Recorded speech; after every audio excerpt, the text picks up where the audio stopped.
Allô? Oui? Quoi? Je suis au chômage? Hein? Google a fait faillite? Va voir sur YouTube. Attends, je dois avoir ça. Bon, salut à tous les gars, bienvenue. Alors, pour ceux qui ne me connaissent pas, je travaille pour Google, c'est-à-dire que je fais du SEO. Le SEO, c'est quoi? Pour vous le faire simple, le SEO, c'est le fait de travailler pour faire en sorte que ton site apparaisse entre les premiers du résultat de recherche. Donc, le meilleur moteur de recherche, c'est lequel? C'est Google. Et si Léo Techmaker dit que recherche sur Google, c'est la fin, c'est que je suis potentiellement au chômage. On va donc réagir à la vidéo qu'il a faite sur le sujet. Je vous mets le lien de sa chaîne dans la description. Allez, c'est parti. Petite parenthèse, avant de lancer la vidéo, je ne l'ai pas encore regardée, donc je vais regarder la vidéo avec vous. Maintenant j'ai Google, voici une phrase sortie par un des youtubeurs les plus célèbres de la plateforme il y a 12 ans maintenant, le 19 octobre 2011. Bon, ces derniers temps, il sort plus trop de vidéos, je sais pas trop Je vais pas trop parler sur lui, sinon... pourquoi je me suis pas plus renseigné que ça, peut-être qu'il a juste perdu le mot de passe de sa chaîne, hein, j'en sais rien. Mais il avait mis le doigt sur quelque chose, Google a changé la façon de voir notre monde. À cette époque, internet était encore assez balbutiement, même si l'évolution commençait à être assez forte, mais surtout tout le monde commençait à utiliser Google, à savoir faire des recherches dessus, et on disait souvent à quelqu'un qui galérait à trouver quelque chose, mais t'as cherché sur Google? Au point qu'en 2014, Ouais, tout le monde l'a fait, ça. T'as cherché sur Google. Ah mais incroyable, hein. Google, à l'époque, c'était quelque chose. le verbe googliser est entré dans le Larousse, la même année que la focaccia. Et oui, il n'y a absolument aucun rapport. Mais avec le temps, le réflexe se perd. De plus en plus de jeunes n'ont absolument jamais eu à faire de recherche Google, n'ont jamais appuyé par curiosité sur ce bouton j'ai de la chance et n'ont surtout jamais ressenti ce besoin au vu Ouais, je pense qu'aujourd'hui, les jeunes, surtout que sur TikTok, hein, je pense qu'ils ont arrêté un peu de chercher sur Google et tout. Mais il y en a encore beaucoup, je pense, hein. Moi, peut-être je suis un peu déconnecté de la génération nouvelle, des petits jeunes et tout. Mais ouais, à voir. de leur utilisation des réseaux. Tout risque de changer dès maintenant au vu de certaines mises à jour de Google annoncées lors de leur événement annuel, la Google I.O. Et on va parler de tout ça aujourd'hui, car certains vont en pâtir et certains sites de votre enfance risquent d'en mourir. Salut, c'est Léo de la chaîne TechMaker. Ah, il a bien présenté le truc, hein. Il est bon. Je regarde pas ses vidéos habituellement, mais il est très bon. Et aujourd'hui, on va encore parler d'intelligence artificielle, mais là dans un cas extrêmement concret. Je sais que beaucoup commencent à en avoir marre d'entendre parler d'IA tout le temps, et a raison, hein, quand on a souvent des technos qui évoluent mais pas des cas d'usage. Mais là on en a un extrêmement probant et qui est déjà actif à l'heure où je vous parle, et qui va vous chambouler sans que vous vous en rendiez compte. Et cette vidéo a aussi été chamboulée par l'IA, hein, avec le logiciel de montage Wondershare Filmora qui sponsorise la vidéo, quel hasard. Je suis désolé, ils m'ont pas payé, moi. Eh bien car il fallait un répertoire pour lister tout ce qui se trouvait sur internet. Bon, vous inquiétez pas, on va pas refaire tout l'historique de Google, mais on va un peu en parler quand même. Lancée en 1998, cette fameuse page de recherche Google a été sur l'écran d'énormément de personnes. Et on la retrouve toujours en page d'accueil d'énormément de gens qui utilisent un navigateur internet. Ouvrez Chrome, Firefox, Edge ou que sais-je sur l'ordinateur de quelqu'un et vous vous retrouverez devant ces 6 lettres colorées, c'est devenu le quotidien de beaucoup. En même temps, faut dire que c'est quand même... Vous utilisez d'autres navigateurs? Je vous avoue que moi, j'utilise que Google, hein. Je suis peut-être, c'est parce que aussi ça me donne plus de chance dans mon métier, mais les autres, je trouve c'est exactement la même chose, hein. Tu recherches quelque chose, mais c'est par habitude. Même sacrément pratique, hein. Il nous suffit de taper quelques mots-clés et paf, des millions de résultats nous sont proposés sur des centaines de pages. Clairement un répertoire ultra efficace et qui avec l'avènement d'internet au grand public était clairement une nécessité. Car oui, depuis l'arrivée du web 2.0 début 2000 et surtout depuis l'explosion des réseaux sociaux et des smartphones dans les années 2010, il est devenu nécessaire d'appréhender les outils que nous avions à disposition pour nous aventurer dans cette jungle qui est internet. C'est pour ça d'ailleurs que la plupart des utilisateurs utilisent des outils de manière très primaire sans forcément utiliser les fonctionnalités avancées car on les a appris sur le tas. Vous avez déjà lu le manuel d'utilisation de recherche du Google, vous? Si vous l'aviez fait, vous auriez su qu'il y a moyen de rajouter Ça, je suppose que personne ne le fait, hein. Tu vas pas lire le manuel d'utilisation de Google. La plupart d'entre nous, je pense qu'on est né avec Google. On est depuis petit, quoi. Je sais pas que... des paramètres à votre recherche. Par exemple, si vous ajoutez un tiret devant un mot, cela l'exclut de la recherche, ou alors si vous mettez un astérisque dans une phrase, cela permet d'axer la recherche sur un mot oublié. Bref, plein de petits... Ça, c'est des petits trucs, ceux qui travaillent avec Google, le connaissent. Genre, si tu mets des tirets, des astérisques, tout ça, tu vas avoir un peu différente de ce que tu avais de base.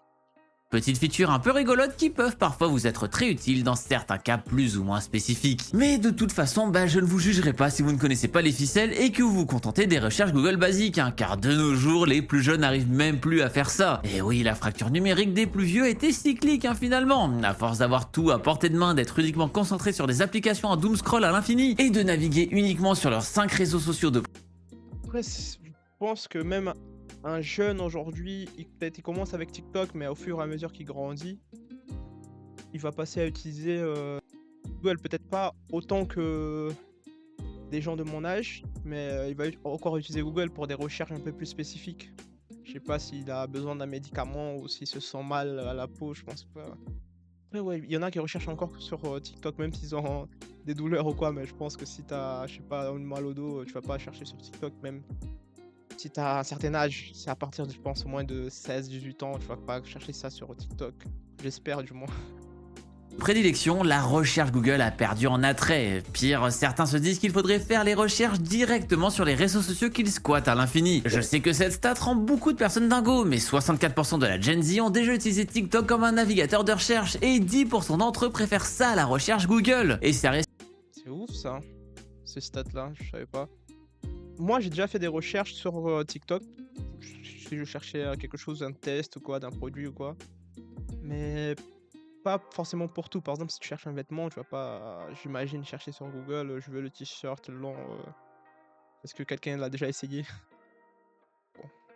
risque d'être encore pire avec la génération alpha. C'est encore plus flagrant aux États-Unis où cette même génération utilise TikTok comme source principale d'information et où TikTok est appelé le moteur de recherche des jeunes. Et en soi, bon, on a des vidéos qui vont nous mâcher la réponse. On va avoir les recherches des autres personnes pour voir s'ils ont aussi des réponses similaires. Y a pas besoin d'y passer 100 ans et on pourra retourner scroller sur Skibidi Toilet juste après sur la même application. Donc c'est tout bénef. Et bon, je dis C'est justement ça que j'aime pas sur TikTok.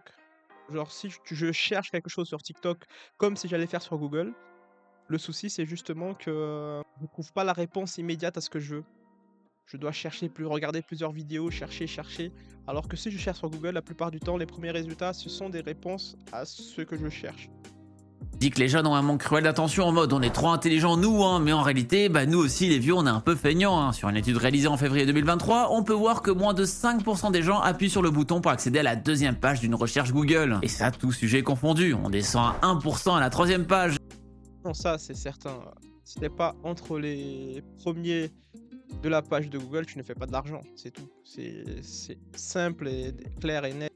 Si t'es pas entre, on va dire, les 5 premiers, tu fais pas de l'argent ou tu vas en faire 40 fois moins que celui qui est entre les 3 premiers ou 5 premiers. C'est tout. Et alors après, c'est vraiment des poussières. Ouais, Après, ça a toujours été comme ça, c'est pas aujourd'hui à cause de TikTok ou quoi. franchement, vous êtes pas sympa, Google est là à vous donner un énorme livre en réponse à la requête que vous lui avez fait, et vous êtes juste là à lire la couverture et la préface, puis à dire bof, en fait, flemme. Alors que pourtant, je sais que certains d'entre vous, dans d'autres cas bien plus spécifiques, sont bien plus motivés à tout. Qui a reconnu?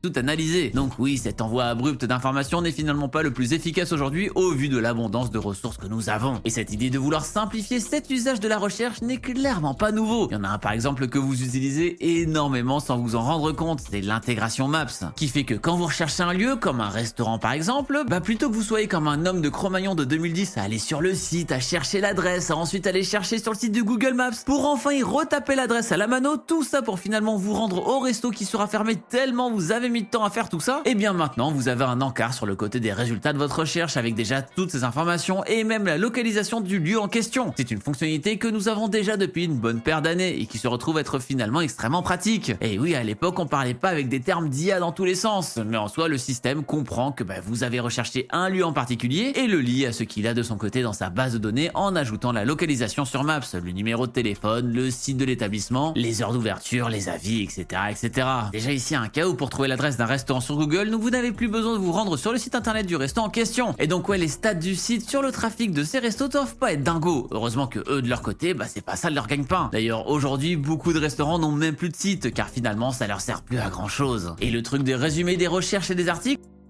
pense que la plupart des restaurants qui n'ont pas de site, c'est juste qu'ils savent pas travailler exactement le truc, quoi. Si tu as un beau site en tant que restaurant, ça te permettra toujours d'avoir plus de ventes. On commence aussi à le voir avec évidemment l'énorme mastodonte ChatGPT d'OpenAI qui en a sa version de ChatGPT 4.0. Alors oui, maintenant il a une voix sexy qu'il a piqué à Scarlett Johansson, qui est partie pour lui faire un procès d'ailleurs. Hein. Vous avez peut-être entendu parler de ça sur un de mes derniers contenus courts, mais lui aussi gagne du terrain. 10% de la génération Z préfère aussi cette solution à la recherche Google primitive, car il y aura un résumé de toutes les réponses. Ouais, bon, c'est une bonne chose. Après, c'est pas la même chose, quoi. Quand je vais sur ChatGPT, c'est pas pour. En fait, faut se rappeler que la façon de rechercher a changé. C'est-à-dire que si tu refais une recherche basique, tu vas bien sûr peut-être la faire avec ChatGPT ou sinon la faire avec TikTok ou un autre réseau social. Mais aujourd'hui, si tu vas acheter un produit, parce que moi j'ai surtout des boutiques qui rankent entre les premiers des résultats de recherche, tu ne vas pas aller sur ChatGPT. Tu vas aller sur Google directement. Et ça, c'est impossible ou presque de retirer parce que sinon, ça enlève tous les sites d'internet, toutes les boutiques d'internet. Et donc, en soi, oui, ça change la façon de se faire, mais c'est bénéfique pour les e-commerçants. Plutôt que d'être là à chercher à droite, à gauche la solution à notre problème, ChatGPT va tout englober et va nous cook une réponse aux petits oignons qui sera la plus complète possible avec ce qu'il a trouvé. Franchement pratique, non? Bon, il y a quand même certains problèmes à ça malheureusement, mais on en reparlera. Ici on va donc se centrer énormément sur le Search Generative Experience, ou SGE pour les intimes, et surtout sur le déploiement de l'AI Overview annoncé lors de ce fameux événement à Mountain View. Évidemment uniquement pour les Américains pour le moment, hein, car ils sont tout avant nous, l'ambition de ce tout nouvel outil de Google est d'atteindre le milliard d'utilisateurs d'ici la fin de l'année, et donc avec un déploiement le plus massif possible. Mais qu'est-ce que c'est? Eh bien c'est le rajout lors de n'importe laquelle de vos recherches Google, donc pas juste une map, hein, d'un petit onglet tout en haut des résultats, avec un résumé des résultats de la page qui changera en fonction du thème de la requête. Ouais, c'est toujours pour moi un bon changement pour les e-commerçants. Bien sûr, si tu fais que des articles de blog, ce sera de plus en plus compliqué à ranker dessus parce que t'as ChatGPT qui te concurrence, t'as TikTok, t'as une énorme concurrence. Alors que si t'es un e-commerçant, si tu vends des produits, c'est plus compliqué, on va dire, de nous retirer. Ceux qui sont entre les premiers, bien sûr. Si t'es entre les dixièmes de la page, c'est mort. Tu vas pas avoir de l'argent, mais ça c'est depuis toujours. Par exemple, vous recherchez un club de yoga, eh bien l'onglet AI Overview aura une présentation avec plusieurs propositions d'établissements, le temps de marche pour arriver à ces derniers, C'est une bonne chose pour ceux qui sont entre les premiers, hein. C'est pas mauvais. C'est pas un mauvais changement pour ceux qui sont entre les premiers, bien sûr. ainsi que leur prix. Vous recherchez une recette de cuisine, eh bien le tout sera présenté comme une vraie recette à suivre. Bref, tout ceci se veut extrêmement intelligent et veut surtout se reposer sur plusieurs sources en même temps, jusqu'à 4 actuellement, tout en utilisant le gros cerveau de Gemini. Le but de tout ça est clair. Là, ça va juste faire en sorte de faire un plus grand écart entre les premiers et les 5e, 6e, 8e de la page de Google. C'est-à-dire que là, ceux qui sont 4 premiers, ceux qui seront là avec leurs grosses banderoles et tout, vont faire plus de ventes, vont faire plus d'argent que ceux qui sont en 5e, 6e, encore plus qu'avant. C'est ça le gros changement qu'il y aura. Rendre le principe de faire des prompts, comme on peut le voir un peu partout, encore plus universel, et plutôt que d'utiliser des outils externes comme ChatGPT, eh bien que tout se fasse directement sur la recherche Google. Comme ça on n'est plus là à chercher le site pour ensuite faire le prompt, mais on fait le prompt directement. Après tout, c'est la force de frappe de Google, hein, tellement ils sont présents sur ce secteur. Hein. En 2024, on a 82% des gens qui utilisent la barre de recherche Google, contre 11% sur Bing et tout le reste sur d'autres trucs plus mineurs. Problème, avec le fait que Bing ait justement déjà mis en place un truc similaire avec le modèle GPT-4o, eh bien ce dernier gagne de plus en plus de parts de marché, passant de 8 à ces fameux 11% en moins d'un an, ce qui est énorme. Pas étonnant que des milliards en pagaille soient investis là-dedans, et pas étonnant que Google veut absolument mettre un super outil en place en tête d'affiche, bien devant les recherches historiques qu'on trouve normalement sur le moteur de recherche depuis des années. Et bon, tout ça c'est très cool, hein. Maintenant, dans la pratique pour le moment, beaucoup de résultats sont assez catastrophiques. Alors bien sûr, il y a un petit message pour préciser que les résultats peuvent être inexacts. Mais enfin, quand on lui demande comment Sandy l'écureuil meurt dans Bob l'éponge, il nous répond que c'est par suicide le 14 juillet suite à une intoxication de cocaïne. Je suis pas vraiment sûr qu'on ait vu la même série là. Hein. Pareil, quand on lui demande la température de cuisson d'un poulet et qu'il nous répond 40 degrés, vous allez pas vous sentir giga bien juste après. Hein. Perso, je préfère même les muffins à 300 degrés de Jolly Phoenix à ce compte là. Hein. Bon allez, je vous en partage un. Mais bon, c'est vrai qu'il y a des petites erreurs et tout, entre les premiers. Bon, après c'est toujours la même chose, hein, c'est ceux qui sont entre les premiers résultats de recherche qui possibilité de diffuser leurs, annonces et ce qu'ils ont, quoi. Donc ceux qui ont bien travaillé son SEO vont être entre les premiers de toute façon. Et donc ils vont raconter de la merde et puis, ils sont en premier quand même. C'est injuste, mais c'est comme ça. Dernier au cas où, mais si vous vouliez savoir combien de cailloux vous devriez manger par jour, eh bien Google vous conseille au moins un de manière journalière. Alors évidemment, il y a sûrement plein de fakes dans tout ce qu'on voit et d'autres ont dû être corrigés assez rapidement, mais tout ça a des allures de taille. L'assistant sur Twitter de Microsoft qui avait pété un boulard à force de prendre son savoir sur internet et son armée de détraqués. Là, j'ai l'impression que c'est un peu pareil malheureusement. Et donc à l'instar de taille, beaucoup pensent que Google AI Overview va être désactivé car il y a quand même certains trucs compliqués et ça donne franchement pas une bonne image de l'outil. Surtout que Google n'en est Je pense pas, hein, que ce sera désactivé. Je pense qu'ils vont juste, essayer de bien travailler parce que c'est bien sûr une façon de simplifier, la vie de l'utilisateur, hein. Donc pas vraiment annuler le c'est une bonne façon de faire, mais c'est la première version, c'est sûr qu'il y a des erreurs. Mais au fur et à mesure, ils doivent, s'améliorer. pas son coup d'essai sur ce genre de fail sur l'IA, avec Bard qui avait vraiment pas fait sensation, au point qu'aujourd'hui son IA a été renommée Gemini quand même. Et il laissait un outil aussi aléatoire. J'ai déjà essayé ce Gemini, j'aime bien, j'aime bien. C'est pas un ChatGPT, mais ça va quoi. Il y a quand ChatGPT est hors fonction, qui ne fonctionne pas des fois, j'utilise Gemini et ça va quoi. En tête d'affiche de son outil phare qui est la recherche Google, pas sûr que ce soit le top du top. Mais dans l'idée et dans la théorie, si ça marche du tonnerre et qu'il est assez entraîné pour éviter de choper des réponses des trolls comme des vraies réponses, y a moyen d'avoir un truc extrêmement pratique et surtout vraiment ergonomique pour ainsi faciliter la vie de tous. Alors tout ça, c'est trop cool côté utilisateur, mais côté site internet, ces derniers vont clairement être moins visités et risquent de se retrouver invisibilisés, ce qui va leur causer des soucis dont on va aussi parler. Des systèmes du style qui finissent par invisibiliser les sites internet, c'est pas nouveau d'ailleurs, hein. On avait par exemple vu depuis longtemps le fait que dès que quelqu'un mettait un lien externe vers une autre plateforme ou même son propre site, notre publication faisait d'un coup sacrément moins de vues, comme par hasard. Toujours compliqué d'affirmer que ce genre de contenu est shadowban car rien n'a jamais été annoncé officiellement, néanmoins c'est une peur très répandue et on est énormément à faire en sorte de rediriger sans lien. Quand même MrBeast ne donne plus les liens vers ses vidéos quand il les annonce sur Twitter, c'est bien que ça doit sacrément bouffer le référencement. On avait aussi pu... Ah ouais? Parce que généralement le backlink c'est bénéfique pour un site web si tu le fais de façon naturelle. Après bon, j'ai pas suivi trop ce truc-là.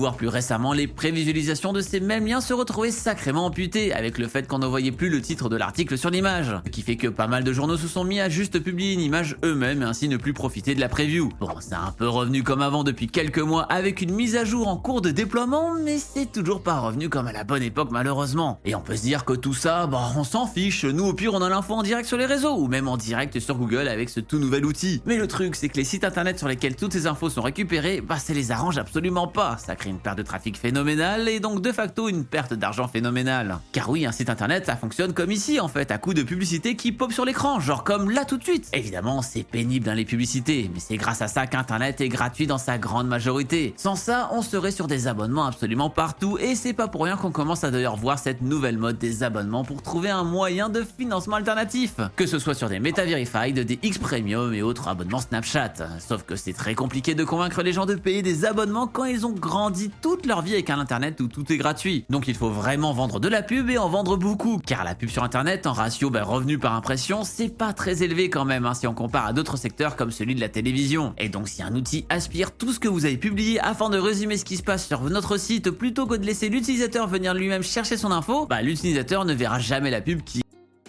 C'est sûr, c'est sûr. Mais après j'ai vu qu'ils mettent les sources quand même généralement. Mais après, bien sûr, l'utilisateur va pas cliquer sur les sources. La plupart du temps, il va regarder ce qu'il veut et puis il va partir. C'est sûr que les sites qui font, comme j'ai dit, du blog et tout, vont perdre énormément de trafic à cause de ça. Du coup sur le site en question, donc vous n'obtenez pas votre récompense pour avoir servi, et cela causera aussi une baisse de l'activité sur ces sites, donc le côté communautaire avec les commentaires, les propositions de lecteurs, etc. etc. Ouais, tout ce côté communauté va encore plus disparaître, déjà que c'était clairement plus la mode de nos jours. Aujourd'hui on consomme tout de manière beaucoup plus passive qu'il y a 10 ans. Il suffit de voir le ratio de commentaires par rapport au nombre de vues sur cette vidéo en ce moment même, ou bien même le nombre de gens qui regardent une chaîne YouTube sans y être abonnés, comme ici où vous êtes facile une personne sur 3 minimum. Donc déjà abonnez-vous pour renverser le système, mais surtout on ne s'implique plus dans quoi que ce soit, et c'est la facilité d'accès à absolument tout qui crée cet effet de je rentre comme dans un moulin et j'en ressors. Sur ma chaîne aussi, abonnez-vous et likez la vidéo comme j'ai fait sur Léo Théo Tech Maker. Tout aussi vite. Et c'est un peu ça le cercle vicieux que ça va créer, car plus on sera référencé, plus on va servir de base pour ces systèmes de résumés. Et plus on va être vu sur ces résumés faits par Google ou OpenAI, au plus notre trafic descendra car les gens n'iront plus sur nos sites, et donc on sera bien moins référencé. Bref, beaucoup d'éditeurs de sites. C'est sûr, mais c'est comme je dis, c'est très négatif pour tout le monde qui fait que des articles de blog, pour tous les sites qui font que des articles de blog, qui travaillent que ce côté-là d'internet. Mais si tu es un e-commerçant, ça peut qu'être bénéfice si Google met plus en avant encore tes produits. Parce que si quelqu'un veut acheter un produit, il va pas aller sur ChatGPT, c'est impossible. Tu vas pas acheter directement sur ChatGPT. Donc tu vas acheter sur un site e-commerce. Donc c'est bénéfique d'une façon que ce sera plus vu encore tes produits. Sites web partagent leur peur sur les réseaux ces derniers temps, et certains sont carrément là pour voir à déréférencer leur site de Google pour ne pas s'y retrouver, mais du coup on y perd dans son répertoire. Et ne vous dites pas que vous serez mieux servi chez la concurrence avec Bing, car il se passe exactement pareil au vu des milliards injectés dans OpenAI, avec des outils similaires. C'est pas une concurrence Bing, je suis désolé. Google et Bing c'est vraiment un autre monde. Comme il avait montré tout à l'heure, c'est 90% Google et puis le reste c'est les miettes qui appartiennent aux autres moteurs de recherche, donc c'est pas une concurrence, c'est une vraie concurrence quoi. Proposé. Et bien évidemment, il sera impossible de se retrouver dans ces répertoires sans accepter la condition d'être résumé par les outils d'IA. On voit encore ici un des grands problèmes des monopoles sur des secteurs aussi vastes malheureusement, car ouais, on est sous le joug de ces géants du web. Et donc ouais, avec tout ça, plus personne n'ira sur des sites internet et ces derniers mourront un petit peu, ce qui rendra les systèmes les résumants de moins en moins complets et de moins en moins fiables. Car plus de résumés, ça veut dire plus de trafic sur les sites. Plus de trafic, ça veut dire plus de sous. Plus de sous, plus de boulot. Plus de boulot, plus de sites. C'est fini les gars, je suis au chômage. Pôle emploi. Plus de sites, plus d'infos à résumer. Ouais, quand je vous dis que c'est un sacré cercle vicieux. Mais surtout, à côté de ça, ça risque de rendre les utilisateurs encore plus paresseux. Ils risquent de savoir encore moins utiliser le web alors que les plus jeunes... Oui, bon, ça reste un peu ce que je dis là de plus souvent dans la vidéo, c'est que bien sûr les sites qui font que du blog, qui font que des articles, vraiment que ce côté-là de communauté un peu, c'est un peu la fin quoi. Tu peux pas lutter contre les IA qui arrivent, ChatGPT, tout ça. Mais si tu es dans un site, tu fais des sites de vente d'e-commerce, tu n'as pas grand-chose à perdre avec ça quoi, avec cette nouveauté. Parce que même les IA, lorsque quelqu'un va acheter un produit, par exemple, il dit à une IA, on va dire à l'avenir, il dit à ChatGPT, je veux acheter le meilleur sweat bleu avec des fleurs. Il va recommander quel site? Il va se dire, ok, les meilleurs sweats bleus avec des fleurs, c'est celui d'Amazon, celui de fleursbleues.com, celui de nanana. Il va recommander des sites d'e-commerce. Il est obligé, il va pas vendre directement des produits, donc en soi, c'est pas une mauvaise nouvelle pour les e-commerçants. Et moi, je suis vraiment dans le côté e-commerce. Après, bon, à voir dans l'avenir ce que sera fait, mais bien sûr, c'est très négatif pour ceux qui font que des articles de blog, ça c'est sûr. Les gens ont déjà énormément de mal, et donc d'encore moins comprendre les outils et être peu efficaces dans l'utilisation de ces derniers, car c'est évident qu'avec des outils qui résument tout, on ne va plus jamais double-checker des informations et croiser des sources, et ça va être la foire à la fake news. Quand on sait que des gens croient que des images générées par IA de gosses qui font des statues géantes sont vraies, on va avoir du mal. Tenez un autre exemple de résumé foireux et après j'arrête, mais vous aussi la sauce tomate de votre pizza coule dans tous les sens quand vous la mangez, ça vous énerve? Eh bien faites une recherche Google pour savoir comment résoudre ce problème extrêmement grave. Et ce dernier vous dira avec le résumé qu'il faudra utiliser de la glu pour rajouter de la fermeté à votre sauce. Bon, heureusement c'est précisé non toxique, c'est déjà ça. Et bon c'est... Est-ce que c'est vérifié ces sources-là Certains ont trouvé que cette réponse vient d'un vieux troll de Reddit d'il y a 11 ans. Clairement, va falloir mettre en blacklist le site Reddit pour qu'AI Overview soit réellement efficace. Et c'est sacrément cocasse quand on sait que Google a payé 60 millions de dollars Reddit pour entraîner son modèle. Pas le meilleur choix du monde, Attention, je suis quand même pas là à dire oh, tout ça c'est trop nul, Moi de mon temps c'était vachement mieux quand on était là à faire des recherches sur l'ICOS. Évidemment que tous ces nouveaux outils sont géniaux, qu'ils vont grandement aider l'homme et nous rendre la vie bien plus simple. Mais c'est toujours le problème avec tout ça, c'est que ça nous rend aussi plus feignants et qu'il faut vraiment réussir à jongler entre l'efficacité de ces outils et la paresse qu'ils vont créer. Ce qui est assez compliqué aussi à dire, c'est l'évolution des régulations sur tout ça, surtout en Europe avec le DSA et le DMA en rigueur depuis début mai. Pareil ici, je vous invite à regarder ma vidéo sur le sujet en fiche en haut à droite car il y a beaucoup à dire, hein. Mais en gros, on va régulariser encore plus l'accès à nos données. Et donc cela va changer nos usages. Typiquement, depuis la mise en place de ces régulations, Google Maps a complètement disparu chez nous sur les recherches. Ouais, on est de retour à la préhistoire de 2010. Même les Américains ont fait des articles pour se moquer de nous, hein. Bon, c'est pas plus mal, ça nous a fait un petit aperçu de ce qui se passera pendant les JO, moi, hein. Après, rassurez-vous, depuis fin avril, Maps est revenu dans la recherche car cela a fait un énorme tollé. Et enfin, cette ergonomie est de retour, même si malheureusement elle est devenue bien plus bête. Typiquement, elle est devenue moins précise sur beaucoup de recherches. Et surtout, ce qui est assez étonnant, c'est que même comme ça, bah ça Moi, personnellement, j'étais pas du tout au courant de tout ça. Là, il vient m'apprendre des trucs. devrait être interdit en France au vu des nouvelles réglementations. Donc ouais, franchement compliqué de jongler avec tout ça et on se dit qu'un outil comme l'AI Overview qui va scraper tout le pour nous donner des résultats, bah en termes de DSA et de DMA ça risque aussi de poser problème. Néanmoins, je vous conseille tout de même d'appréhender tous ces outils même si votre avis dessus est négatif car bah faut être pragmatique, ils vont être tellement importants pour tellement d'usages et il sera honnêtement impossible de pouvoir évoluer dans beaucoup de secteurs du monde professionnel sans les avoir pris en main. C'est vraiment compliqué d'avoir un avis vraiment tranché sur tout ça je trouve car en pensant du côté utilisateur, bah oui c'est top, hein. Ça permet d'avoir moins de clics et d'avoir directement l'information, ça permet d'avoir un résumé plutôt que de devoir se taper 150 articles différents qui disent des trucs un peu différents. Et ça permet, si c'est bien fait, de pas tomber sur de la fake news ou sur des mauvaises astuces à tirer l'arigot. Mais de l'autre côté, comme on l'a dit, si tout ça fait que les créateurs de contenu sont découragés et se mettent à faire autre chose, bah l'outil d'AI Overview aura moins d'articles à Overview du coup, c'est assez logique. Ah oui, c'est sûr que pour ceux qui travaillent que avec des articles de blog, c'est compliqué, hein. Je sais pas comment ils vont faire. Parce que la plupart du temps, pour qu'ils gagnent de l'argent vers un autre site, par exemple commission Amazon, ou sinon pub sur leur site directement, ceux qui font que des articles de blog, qui ont des sites vraiment spécialisés sur ça. Et donc aujourd'hui, comment ils vont faire? Chômage. Ils n'ont pas tellement de choix, quoi. C'est compliqué parce que si personne rentre dans leur site directement pour qu'ils touchent leur commission, si Google résume tout et envoie un lien direct vers Amazon, comment ils vont faire? Tout leur travail va à l'eau. Donc c'est sûr que oui, il y aura beaucoup moins de personnes qui vont travailler dans le milieu vraiment full article de blog sans être un e-commerçant. Parce que c'est bénéfique pour l'e-commerce, mais pour tout ce qui est autre milieu de site web, c'est compliqué, hein, je pense. Ouais, je trouve pas d'autres milieux qui seraient intéressés par ces nouvelles générations d'IA là. Cela crée un confort, cela crée des choses, mais à partir d'humains qui les ont créés auparavant. Et si ces derniers arrêtent de les créer, bah à partir de quoi les IA vont pouvoir générer tout ça? On voit énormément ça dans le secteur du doublage ces derniers temps, avec des pétitions pour protéger ce secteur, car une fois que l'IA aura pris le pas, bah il y aura plus personne pour créer de nouvelles choses. On sera là à juste bidouiller à partir d'éléments qu'on a déjà. Alors bah que faudrait-il faire? Protéger aussi contractuellement les sites internet? Mais comment on met ça en place? Bah j'ai absolument pas la réponse, hein. Peut-être créer un système de monétisation qui rétribuerait les sites d'où viennent les informations? Très compliqué à gérer, hein. Mais vous, Mais c'est compliqué à gérer, ouais. Le mieux c'est essayer de trouver une balance entre les deux. Je pense, hein, sincèrement, c'est de être dans leur système nouveau là qu'ils veulent faire. D'essayer de quand même garder des sites web entre les premiers, mais après bon c'est compliqué parce que ça complique un peu plus la vie de l'utilisateur et si la vie de l'utilisateur est compliquée, ils sont perdants quoi. Ouais, c'est quoi votre avis sur tout ça? Est-ce que déjà de votre côté vous faites encore des recherches Google en 2024? Car c'est vrai que même pour nous qui y avons été habitués, hein, ce réflexe est devenu de moins en moins important au fil du temps. Que ce soit avec l'évolution des réseaux sociaux qui nous apportent tout, ou bien l'explosion des assistants virtuels IA à la ChatGPT et autres.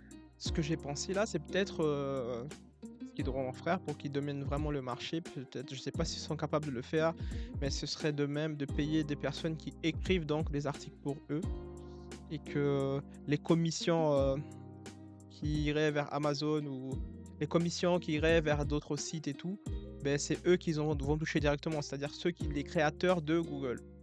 Donc ce serait Google qui allait passer à employer des personnes pour créer justement du contenu. C'est peut-être une possibilité. Google, ouvrez les yeux. Je balance des tips. Votre Gemini. Je vous laisse me partager tout ça directement dans les commentaires, ainsi que votre dernière recherche Google, et même si elle est en navigation privée, hein, pas de triche. D'ailleurs, vous saviez que moi... Dernière recherche Google, on va voir ça les gars. C'est quoi ma dernière recherche Google? Fido macramé. Extérieur. Ouais, c'est le site que j'ai fait pour la formation. Je profite que j'ai parlé de formation. J'ai fait une formation gratuite que j'explique exactement comment je fais pour créer des sites web et qui se référencent entre les premiers du résultat de recherche de Google. et ce sont des sites e-commerce. La L'info formation est complètement gratuite, elle est dans la description de la vidéo. Je t'invite à la regarder. Sa vidéo, elle est finie. Vraiment très bonne vidéo de Léo Techmaker. Je vous dis à la prochaine. Allez, salut les gars.